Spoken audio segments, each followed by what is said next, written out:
My name is Lê Quang Nam, a first year at Hà Nội University's English department.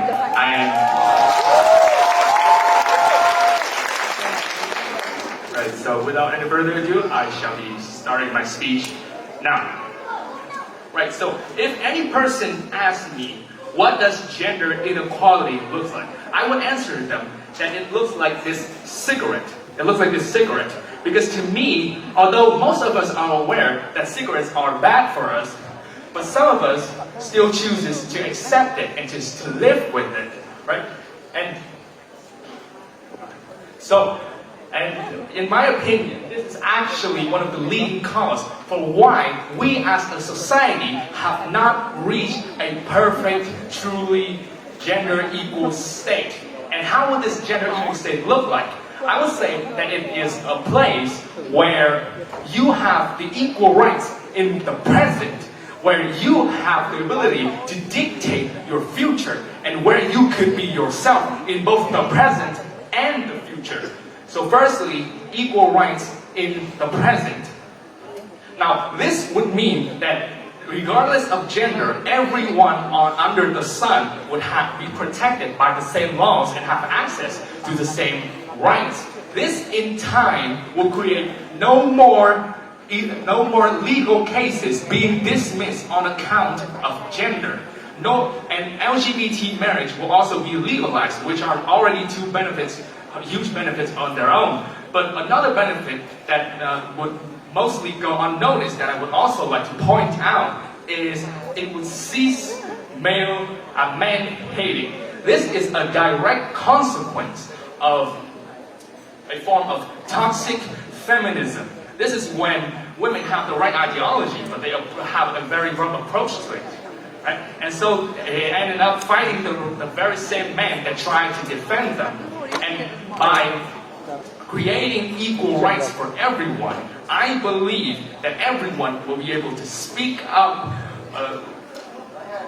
should their rights be validated, and should their rights be violated, and that they will be able to have a truly uniform rights system. Right?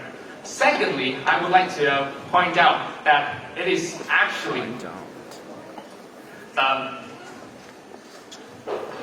the ability to decide one's fate in the future that is largely contributed to gender equality. I would point out that this is why most women struggles, because it is very deep-rooted within ourselves that women are supposed to be the caretakers of the house, right? But then we also have to look at the side where men are traditionally, have always been the breadwinner. So I believe that by breaking these molds created by society, we would be able to more people would be able to pursue their dreams and their passion. And in this world, I would acknowledge everyone to break these molds created by society should they go against their ideologies and should they go against their passion. Third and finally, I would like to point out that everyone should have the ability to be themselves regardless of what happens, of what other people might say about them, regardless of whether in the present or in the future. How many years has it been since our fellow LGBT community has hidden themselves and has not dared to show the world themselves, has not dared to stand tall and say, here I am, I'm different, so what? How many men have been categorized since birth that they are men, that they are supposed to be proficient, supposed to be confident, and not supposed to be weak? Why can't men be weak? Why can't men have feelings? Why can't men be vulnerable? They are just as human as anyone, as any other gender. And why shouldn't women be allowed to dress what they want, to eat what they please, to look the way they want? Why do they always have to look slim, to be soft, to be in the kitchen?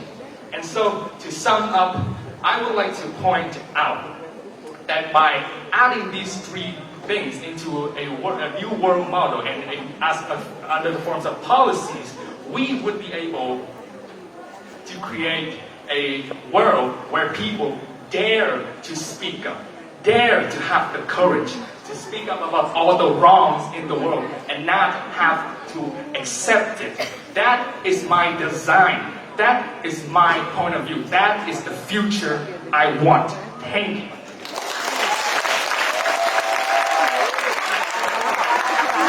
Và chúc mừng bài thi của bạn Lê Quang Nam.